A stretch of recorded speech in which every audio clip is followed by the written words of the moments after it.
I think you should be able to see them now. All right. I'm going to go ahead and get started. We're going to talk really about lupus and lupus symptoms. And so what's really exciting about this presentation is it's brand new. We spent some time taking in feedback from each of our patient advocacy groups and what the patients wanted to learn about. And so you guys are going to get all this new information today. So my name is Angelia Drake, and I'm a patient engagement liaison with GSK, and I'm also a nurse. I've been a nurse for over 20 years, and I will be a doctorate of nursing practice this August. I will finish up my education in that area very soon. So I'm excited about that, and I'm excited to share what I've learned throughout my whole doctorate program, which really focuses on patients and patient engagement. So we're going to talk a little bit about understanding lupus, a little bit about the immune system, signs and symptoms of lupus. I'm going to touch on lupus nephritis, and then we'll talk a little bit about lifestyle management. So what is lupus? As you may know, unless you're very new into the disease, lupus is an autoimmune disease. Your body's immune system can't really tell the difference between healthy tissue and outside invaders, so therefore it creates this inflammation process that attacks your own healthy tissue. Lupus is a chronic disease or illness. Once you're diagnosed, it does not go away, but lupus can be managed. Also, lupus is characterized by flares and remissions. And so some days you may feel good and some days you may not feel that well. And that's what makes lupus so tricky in getting diagnosed. So who gets lupus? 1.5 million people living in the US have a form of lupus. So that's a lot of patients. And hopefully with LFA and this education that we put on, more lupus patients will get diagnosed sooner than later. Women of color between the ages of 15 and 44 are more likely to be diagnosed with lupus. And no one really understands what the cause of lupus is, but it is believed that it could be a combination of hormones, genetics, and the environment. And it's also important to know that 1 in 10 men are lupus patients as well. So the immune system, some basics on it is that it fights off foreign invaders that are trying to enter into your body. And to keep these invaders, from harming your body, your immune system makes antibodies. And so these foreign invaders can be viruses, bacteria, or other germs. And so that is what a healthy immune system does. So when you have your immune system and lupus, what happens is lupus can affect many parts of your body. So lupus is, can affect you from head to toe. So with lupus, your immune system can't tell the difference between those bad foreign invaders and your own healthy tissue within all your organs within your body. So your immune system creates autoantibodies, which is self-attacking antibodies, and they destroy the healthy tissue. And that's what causes the inflammation, the pain, and damage in the different parts of your body. And everyone's lupus is different. So not everyone will manifest symptoms in all the areas of your body based on their lupus, but it's really important to understand that lupus can affect many different parts of your bodies. So some of these effects are visible, so you will see them on the outside of your body, and some of the effects of lupus are internal, where we can't see what's going on. And that's why it's very important to have great doctors that we can work with who can help keep an eye on what's going on inside of our body.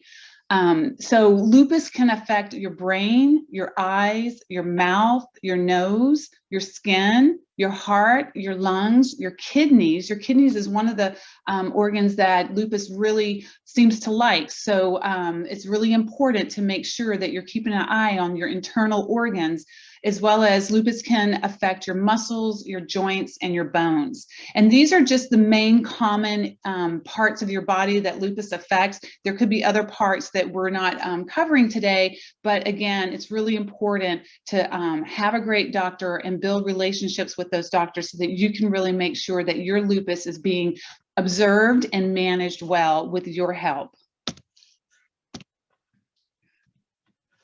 So some of the physical symptoms which are visible on the outside of our body could be weight changes, it could be hair loss, joint swelling, skin rashes, mouth or nose sores.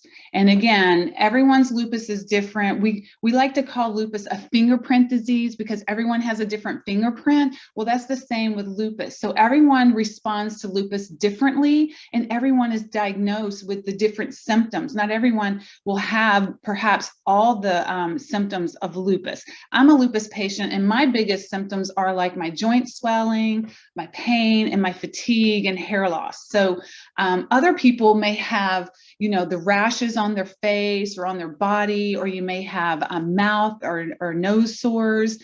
You may have weight changes. A lot of patients will have similar, such as, joint swelling and pain and fatigue. Those are the most common signs of lupus. But I really encourage you to get to know your body, understand your symptoms, because sometimes we don't realize that a symptom we're experiencing could be related to our lupus. And that's why it's really important to keep a journal and keep track of your symptoms so that you can share all your symptoms with your doctor, and they can go through your symptoms with you and make sure everything is okay inside your body and what's going on the outside of your body, as well as managing that lupus. So some invisible signs of lupus that happen inside our bodies that we can't necessarily see unless we go to the doctor and they run tests on us.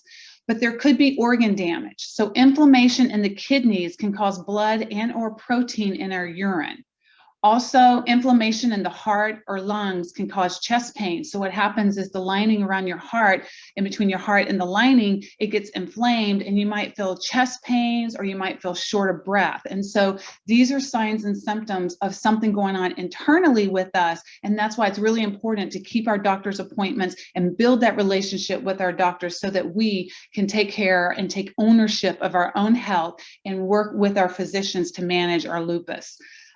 Fatigue, that's another, sign and symptom of lupus. And fatigue, a lot of people complain of fatigue, but with lupus, it's kind of an abnormal tiredness throughout your entire body without much effort. Or, you may wake up, you may sleep all night, 10 or more hours at night, but you still wake up tired and exhausted. That is the lupus fatigue. 80 to 90% of people living with lupus experience some level of fatigue. So, again, lupus is a fingerprint disease, so everyone's fatigue levels are different, but it is important to share that symptom along with other symptoms that you might be experiencing, such as neurological effects, such as you may have headaches, or you may feel depression, or you may have seizures or stroke or neuropathy, which is, the numbness and tingling in your fingers and toes and body parts. So that, especially in your fingers and toes, just make sure you record those symptoms and you share that with your doctor so they can put the whole picture together, because you are the best person to bring in all the information to your doctor so that they can help you manage your lupus and find a regimen, a treatment regimen, and a plan that will work for you. So brain fog, maybe a lot of people don't talk about this, but 50 to 80% of people living with lupus may experience brain fog. And this could include, memory issues, concentration issues, attention issues. You may get easily confused, inability to concentrate. You may forget some words at a time. So that would be a good symptom to write down with your doctor so that they are aware that you're struggling with brain fog. And some people may not want to report all their lupus symptoms because for one reason or another, but it is really important to jot these symptoms down when you're having these symptoms and think about what you're doing when these symptoms occur so you can share this with your doctor. So lupus is definitely an invisible disease. Through it all, we have to keep pushing. And this is from one of our lupus followers that is on our Us and Lupus social media page, Facebook. So I encourage you, if you're not part of that community, go ahead, open up your Facebook page and like the page so that you too can become part of that community and join in the communication and the all the information that is shared on there from our company, GSK, as well as from lupus visitors.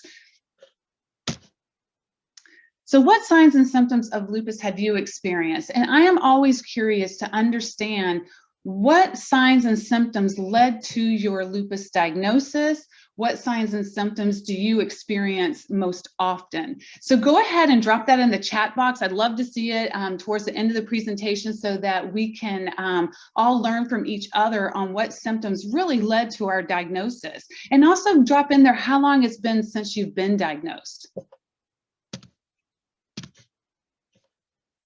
So now I'm going to take a little information on lupus nephritis and share that with you, because if you haven't been impacted by lupus nephritis, it's really good to understand lupus nephritis and know that it is part of a lupus disease. Not everyone will develop lupus nephritis, but it's something for us to be aware of so that we can make sure that we are taking ownership of our health and understanding how well our kidneys are functioning and what's going on with our organs internally.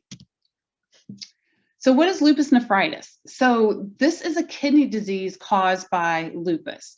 So lupus nephritis can cause swelling and irritation and inflammation in the kidneys.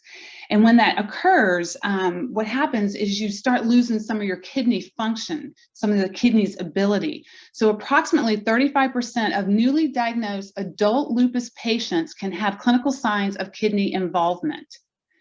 And about 40% of adult patients with lupus will develop lupus nephritis. And up to 3/4 of children with lupus, systemic lupus erythematosus, that's what SLE stands for, but most often we call it lupus, may develop into kidney involvement. So that's why it's really important to make sure we understand what's going on inside of our bodies, work with our doctors so that our doctors can keep track of what, how our kidneys are performing, how our kidneys are doing, and how our other parts of our body are doing as well, such as our heart, our lungs. So it's really important. I encourage you, if you, for whatever reason, miss your doctor's appointments, please stay on top of those and reschedule them. I know that life happens and sometimes we have to move our appointments around. Just don't forget to reschedule those appointments and stay in close contact with your physician so that they can help you manage your disease. So who gets diagnosed with lupus nephritis? So among patients with SLE, systemic lupus erythematosus, or lupus, lupus nephritis, and lupus-related kidney disease are more common among African Americans, Asians, and Hispanics. So it's more common among the non-white population. Men are also more likely to develop lupus nephritis than men. So it's really important if you have lupus and say you have a brother, it's really important just to make sure that they're aware of lupus and understand that lupus can impact them as well, and that, they too should be jotting down their symptoms and sharing these symptoms with their physicians. So we have a great presentation on men and lupus. So Adrian and I will get together and we will present that. And so stay tuned for that information. And you can find that out from Adrian, from LFA Lone Star chapter, and also keep an eye on our Us and Lupus webpage, because we will advertise when we're going to have a men in lupus. I think it's really important that we understand that lupus is not just a woman illness or disease. Men too can develop lupus. So the role of our kidneys, what exactly do our kidneys do? So some of the things that our kidneys do for us is they remove waste and extra fluids from our body. They help control our blood pressure. They create new red blood cells. They keep our bones healthy and strong. And they also maintain the right pH level in your blood through a balance of chemicals. So your kidneys, your lungs, and your brain all work together to help maintain that right pH balance in your body so that your body can function properly.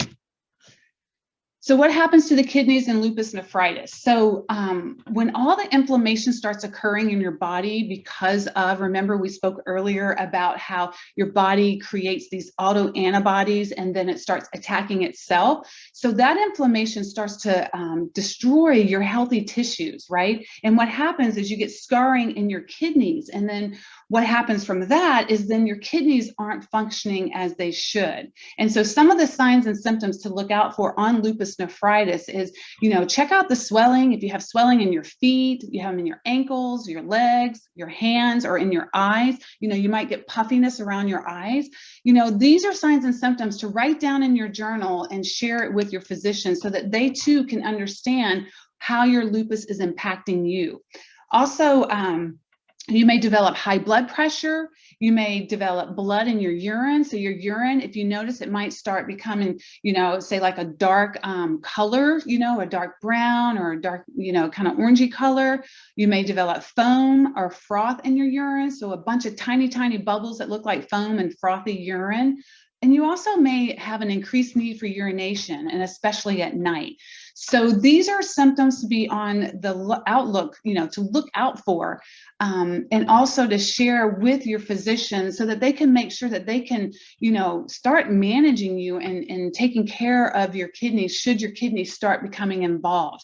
And anyone who already has lupus nephritis, you too know that it's very important to continue on with seeing your portfolio of physicians, because with lupus patients, we all have many, many physicians. We have our primary care, we have our rheumatologist, we may have our nephrologist. Even if you haven't developed kidney disease, your rheumatologist may send you to a nephrologist, a kidney doctor, just to get a baseline understanding of how your kidneys are functioning.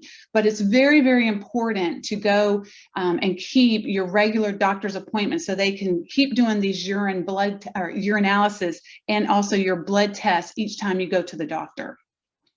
These, again, are not all the possible symptoms of lupus nephritis, so I encourage you to have those conversations with your doctor to understand more on what to look out for. I've given you a great little, overview of the common signs and symptoms of lupus nephritis, but I do encourage you to get really engaged in understanding how lupus is impacting your organs internally.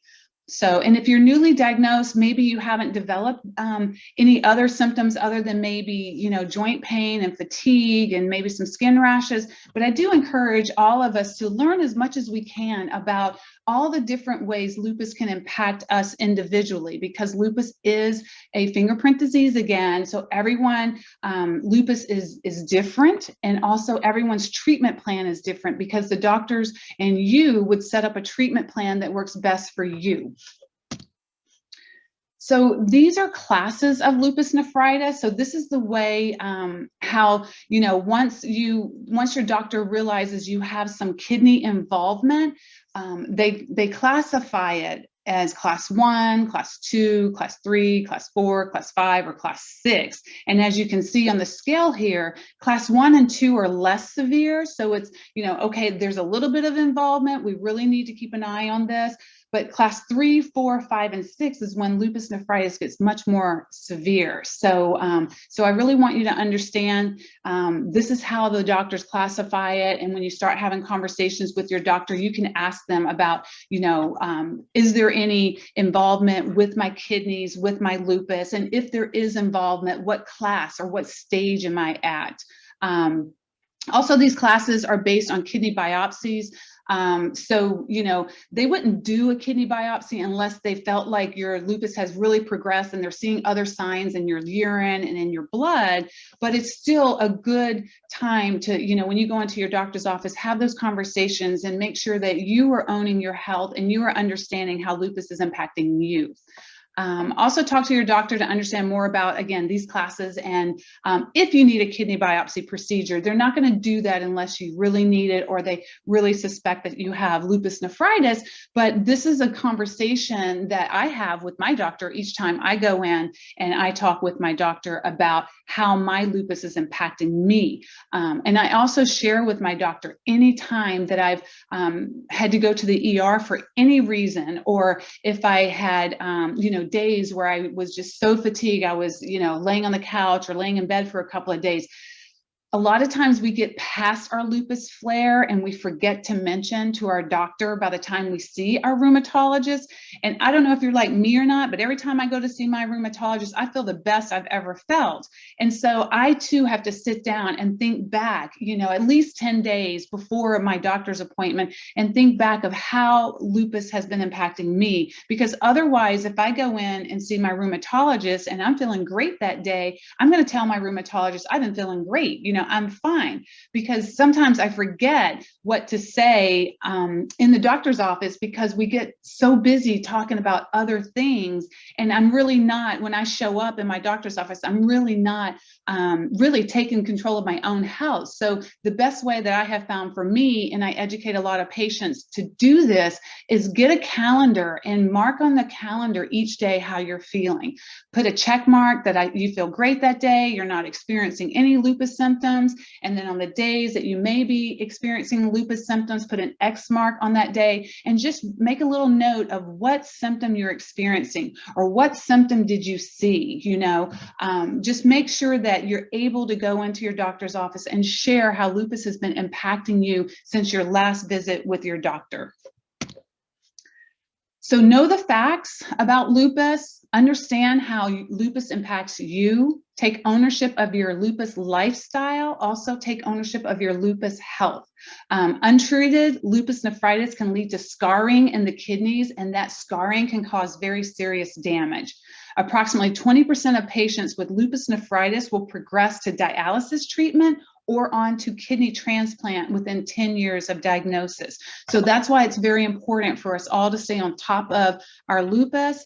We are the quarterbacks of our lupus. So we make sure that we prepare for our doctor's appointments and we just open up that conversation and dialogue with our physician. And I find when I bring tools in, and I'll show you, if you go ahead and get your camera out, I'll show you a little later on in the presentation how you can gain access to tools to help you get ready for your doctor's appointment so you can have a much deeper and productive conversation with your physician. Some of you may already be there and be doing that. That is something I've been learning in the last few years for myself, to really take more ownership. Even though I'm a nurse, I'm still a patient when I go into the doctor's office, and I still get those same, maybe intimidation feelings or, afraid to take up too much time of the physician. But I've learned that if I carry in tools with me and information with me, I'm ready to have a conversation about me and my appointment with my doctor. So own those 15 minutes you get with your rheumatologist, and make sure you're talking about you, and you let them know if you're feeling great. If you haven't had any symptoms, let them know if today you may be feeling great, but 2 weeks ago you had a quick ER visit, or 2 weeks ago you were in bed for several days. Make sure you're just keeping a journal and keeping track of what's going on with you and how lupus is impacting you, because that's valuable information that you can share with your doctor when you go into your doctor's appointment. And that tells your doctor a couple of things. One, either your lupus may not be managed very well, or two, maybe there's some tweaking your doctor needs to do within your treatment plan with you. So again, I just really encourage you to really start preparing before your doctor's visit if you haven't done so far. So another lupus visitor on our social media page, Facebook, wrote, I was diagnosed with lupus in 2015, so 5 years ago. I have lupus and I have stage 2 kidney disease. You know your body better than anyone, so pay attention to what triggers your flares, and keep your appointments and educate yourself. And so when you notice that you're having a flare, so if you put an X mark on a calendar day and say it's fatigue or joint pain, think about what's been going on prior to those symptoms coming on, prior to your flares coming on. Did you not get enough sleep for several days? Have you been eating a lot of, processed foods or foods that the prior nutritionist just mentioned that may trigger our flares? Are you going through a lot of stress? This last year has been very, very stressful. Just take a note, what is triggering your flare? And then also what's going on in your life at the time of the flare. And that will be great information to share with your doctor so that they really understand how lupus is impacting you. So have you discussed lupus nephritis with your doctor? Have you had any conversations about your kidneys with your doctor? So drop it in the chat box if you have, if that's a conversation you've already been having, or if you have lupus nephritis, share any insights that you might have. This is a great opportunity for us all to learn from each other, because, again, everyone's lupus is different and everyone is in a different stage of their lupus. So anything that we can share with each other is going to just help us all. So thank you for doing that. And I really encourage you to get involved and start, dropping things in the chat box. So, your lupus lifestyle. It's really important that we stay proactive in managing our lupus. And some of that is, looking at our lifestyle and making sure we're doing what we can do to keep ourselves healthy. We're doing self-care, again, make sure you're eating right, you're getting some exercise, make sure you're sleeping well, make sure that you're not going to bed with your cell phone like I do sometimes. I'm working really hard to put my cell phone away at night. I'm also working really hard to turn off my television at night. A lot of times I just go to sleep with my TV on, and that's not great sleep. So so really make sure, as the prior speaker said, make sure you have really good sleep hygiene so that you're getting the best sleep quality that you can get.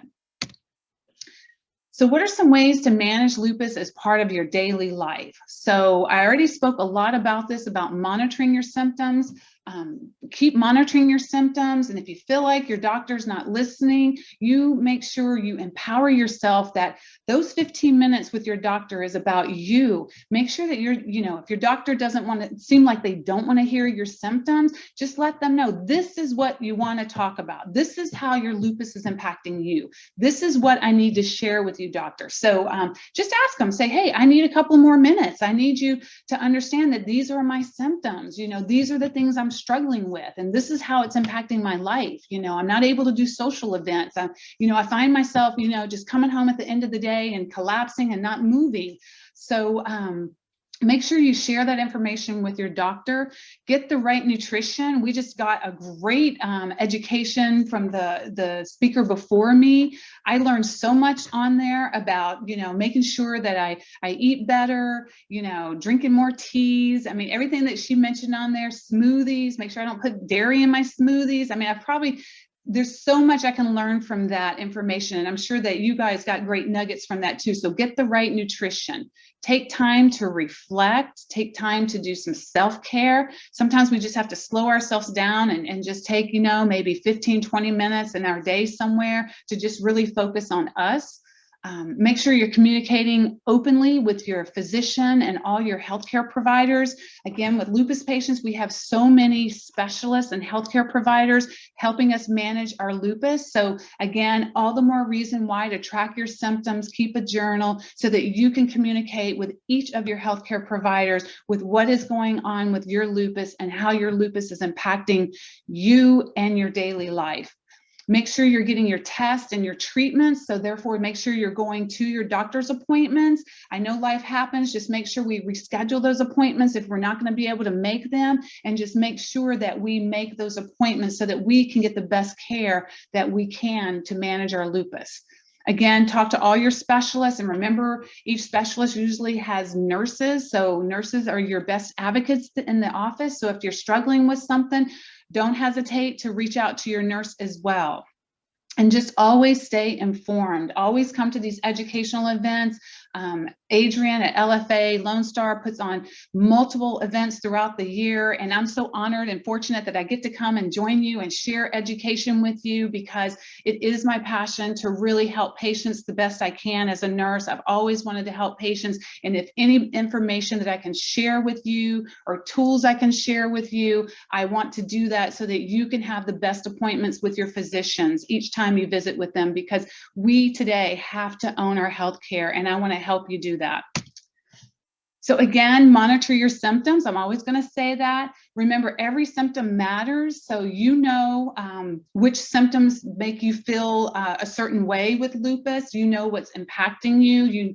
And if you're tracking your symptoms, you may be able to figure out some trends, and you may figure out what triggers your lupus symptoms. So, so always be proactive. Any symptom of lupus is the result of inflammation going on in your body. Remember, these lupus flares, sometimes they show up externally on the outside of our body, or they could be going on internally, and that's why it's really important to share each time you have flares with your doctor, so they too can pick up on a trend. And when we bring this information into the doctor's office, they have it in front of them, especially in a calendar format. I love that. I like to journal in calendars. I'm old school. You can actually do it in your phone as well, but I like to be able to show what's been going on with me. And the nice thing about it too is not only is it a good way to track your flares and make sure your regimen is working for you, it's also a great way to show when you know, maybe you're feeling good and maybe you are on a great regimen, you know. But sometimes, you know, I hear a lot of patients talking about how, you know, they have a hard time talking with their doctor, or they don't feel like their lupus is being addressed. This is a great way, is if you keep a journal or a calendar and you bring it in and you have these conversations with your doctor about what lupus is doing in your life and how it's impacting you. Journaling for lupus nephritis, so journaling about your kidneys. So whether you're concerned about your kidney function or have already been diagnosed with lupus nephritis, it's very important to monitor your symptoms. So keep a note of how much water you're drinking daily. Track how often you urinate, track the color. Remember, we talked about it could be dark color urine. So it could be orange or brown, which could mean that there might be blood in your urine. We can't see it other than if our urine is discolored, but under a microscope, when they analyze your urine, they can really see what's going on. Also note if it's foamy, if you have lots of bubbles, you know, if it's foamy or frothy looking, make note of that so that your doctor is aware of that. Monitor your blood pressure, make sure that, you know, whatever blood pressure is your baseline blood pressure, and you can have those conversations with your doctor to find out what is your good blood pressure. Keep an eye on whether your blood pressure is going up or down. You know, with lupus nephritis, it tends to go up, so make sure you make notes of any of those changes. Check for areas of unexplained swelling. So if you notice any swelling in your ankles, your knees, or your joints, or, you know, around your eyes, make sure you're making note of that. And also make sure you make note of rapid weight changes, especially if your weight is going up, because that could be that your kidneys are not functioning properly. So again, that's rapid weight changes. That can mean that you're retaining a lot of fluid, so your kidneys isn't excreting that fluid. Remember early on in the presentation, we talked about how our kidneys get rid of the extra fluid. So that's something to keep an eye on. So if you notice any changes in your symptoms, again, speak with your doctor, bring these symptoms in, be proactive about monitoring your symptoms. You can better manage your condition, and you are the best to avoid kidney failure and dialysis. So that's where that open conversation and dialogue with our physician is really, really important, because with lupus, you know, we have invisible symptoms and we have internal symptoms, and that way you're on top of your symptoms and you're having those conversations with your doctor. That means you're really working really hard and being on top of your managing your disease. And so I really encourage you to just, if you don't have a really open and productive conversations with your doctor, go ahead and start doing it. And the best way to do it is track your symptoms and use some of the tools that I'm going to show you in just a few minutes. So do you keep a lupus journal, or how do you track your symptoms, and how do you prepare for your doctor's appointments? So put that in the chat box also. I want to hear more about that, because again, we learn from everyone. There's different ways of doing, you know, tracking your symptoms and managing your lupus, and also talking with your doctor. So if you have any best practices or tips that you'd like to share, please share, because we all want to learn from each other.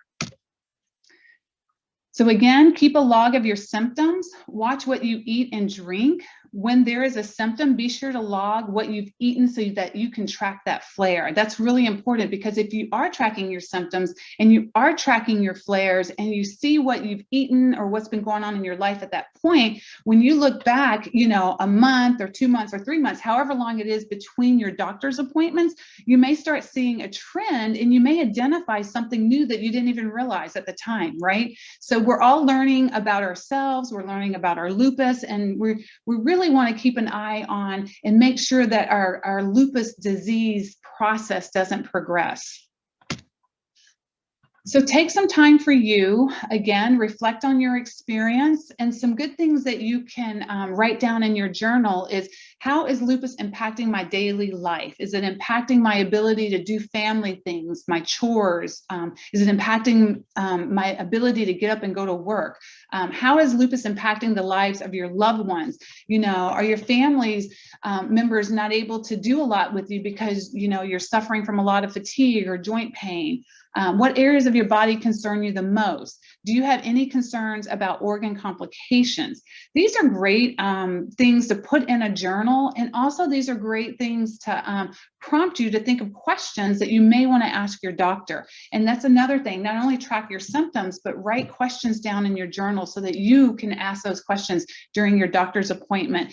And a lot of times, I know if I don't go prepared, I'll get into my doctor's office and then everything just leaves my mind. I forget all my questions, I forget all the symptoms I wanted to talk to them about, because I get distracted, because the doctor will come in and the doctor will ask questions. And when the doctors are asking questions, they're hoping they're going to ask a question that really hits on something that tells them how lupus is impacting your life.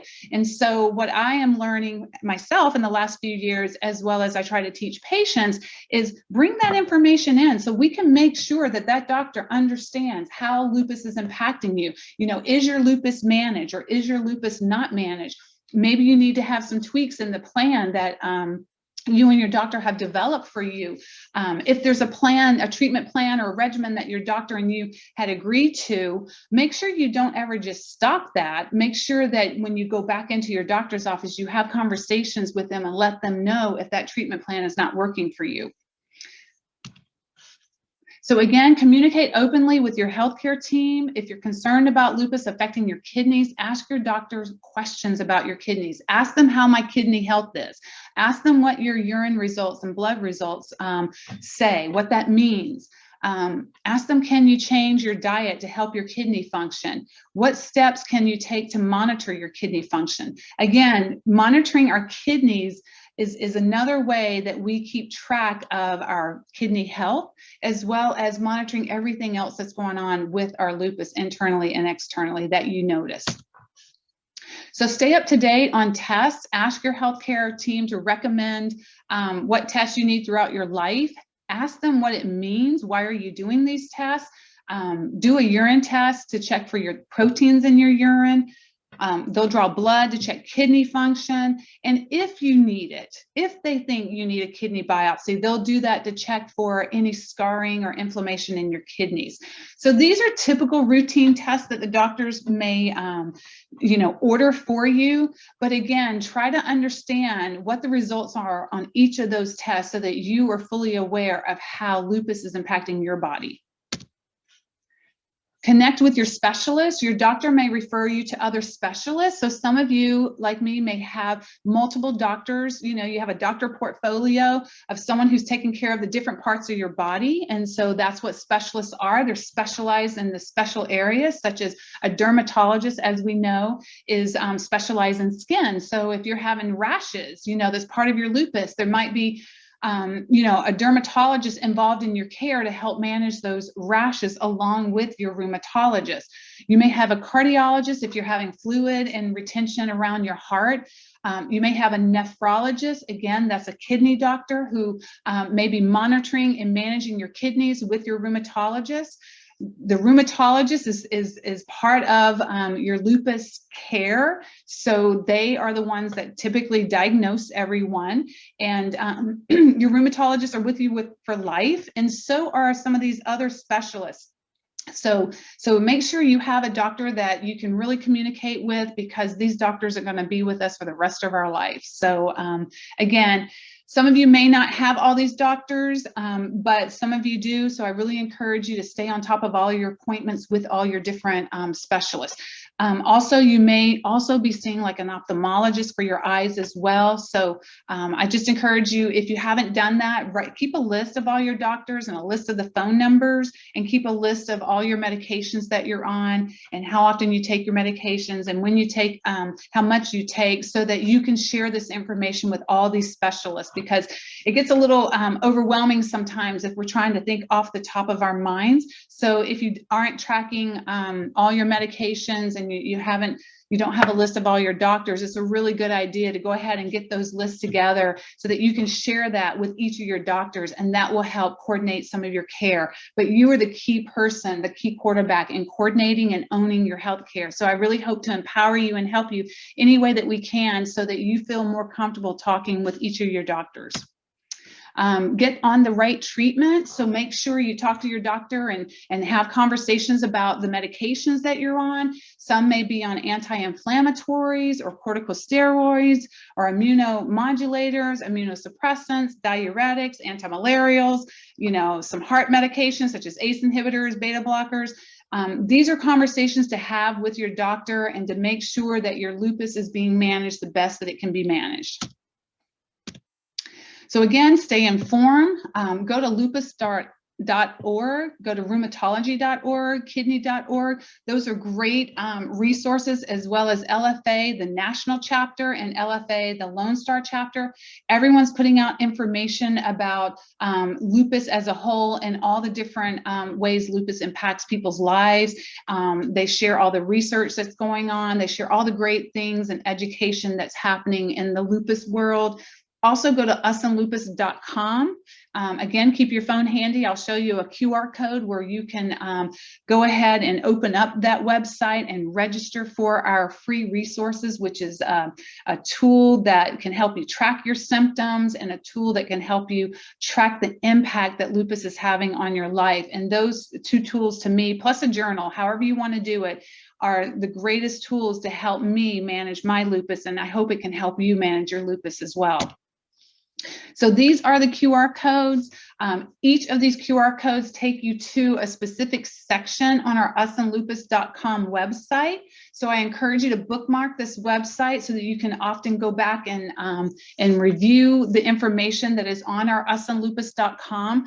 Also, within the website, if you scroll down at the bottom, you can enter your email address in there, and we can send you multiple tools and resources for you to manage your lupus, and also learn to understand more about your lupus. And I also encourage you to send some of your family and friends to this website, usandlupus.com, because the more they learn, the people in our circle who are in our life, the more they learn about lupus, the more they can understand how to help you more as well. So if you haven't ever done this, I'm assuming most people have, but I'll just show you. Take your camera out. So I have my camera open, and I'm going to go to the register. I'm going to go to the register for my symptom tracker kit. And there it is. It came up. I can bookmark this page. And if I scroll down, I see there's an email, a section for me to put my email address in. And I encourage everyone, please take a moment and do that right now. Enter your email address in there and then hit send so that you can get all these great, wonderful resources to help you manage your lupus. And also they're great tools, as I mentioned, for you to sit down the night before your doctor's appointment and think back, reflect back on how your lupus has been impacting you and what symptoms you experienced. And you can take those forms into the doctor's office and have a great conversation with your doctor about what's been going on with you since your last appointment. Also, you'll see there's other areas within our website. We have so much information, understanding the basics of lupus, identifying common lupus symptoms, and learning more about lupus nephritis, learning more about how lupus is impacting your kidneys. This is great information for you as well as for your family members who, or your caregivers or whoever's in your life that you want to educate more on lupus. This is a great way to do it.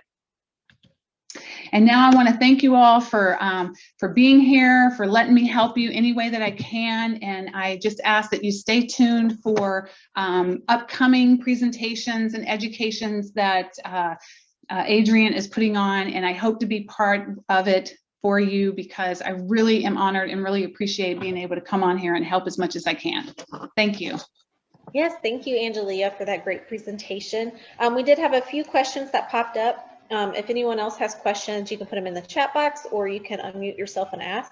But the first one we have, and I don't know if you can answer this, but if you are the only person in your family with lupus, would you say the risk of passing to descendants are less? Well, you know, early on we did say that the scientists don't really understand what causes lupus, but it could be related to genetics. So I would say if anyone has lupus in their family, it is a good idea to make sure the family is educated on lupus symptoms and lupus, so that they too can keep an eye on if they're starting to experience symptoms. If you're like me, you know, lupus takes a long time sometimes to get diagnosed, and that's the whole mission of Adrian's LFA company, is we want to shorten that time frame. And so typically it takes 5 to 6 years for someone to be diagnosed. So the more people know, especially if someone has lupus themselves, the more their family knows and understands the signs and symptoms of lupus, the sooner they could possibly get diagnosed if they do have lupus. Mm-hmm. And then what does class 3 overlap 4 mean when it comes to lupus nephritis? They've had some necrotizing, but filtration is still good. So that's a really good question for your doctor. I'm not a kidney doctor, but it's good to understand that there are different classes. So, you know, the classes are very close. If you notice, class 1 and 2, they call that less severe. But class 3, you're starting to become more severe with lupus nephritis, class 4, 5, and 6. They have specific criteria to what each of those classes mean. They have different definitions for each class. So I really encourage you to ask your doctor about that. So put that in your journal and ask your doctor to really explain that, you know, what class 3 means, what class 4 means, what are your chances of developing and progressing further into the other classes. My other question would be, is I would ask my doctor, are we doing everything that we can possibly do with my treatments, with my regimens? You know, do my regimens need to be tweaked? What do we need to do? So that's a really good question to have that conversation with your doctor. Great. Does anyone else have any other questions? You can unmute yourself or add it to the chat box. We've had a lot of good information put in here too. So thank you for everyone for participating today through the chat box and watching the presentations. Have been really good. Well, I don't think anyone else has any presentations. So I just want to thank you, Angelia, for presenting. Thank you, GSK and Us and Lupus. Make sure you visit usandlupus.com to find those tools and tips. There's a lot of great information on there, and I highly recommend visiting that site. If y'all have any other questions, please email us at info@lupusllonestar.org, and we will get back to you as soon as we can. But stay tuned and watch your emails, Facebook, check our lupusllonestar.org website for upcoming events, because I know we will have Angelia back. So thank you again, and everyone have a wonderful Saturday. Bye-bye. Thanks, everyone. Bye-bye. Until next time.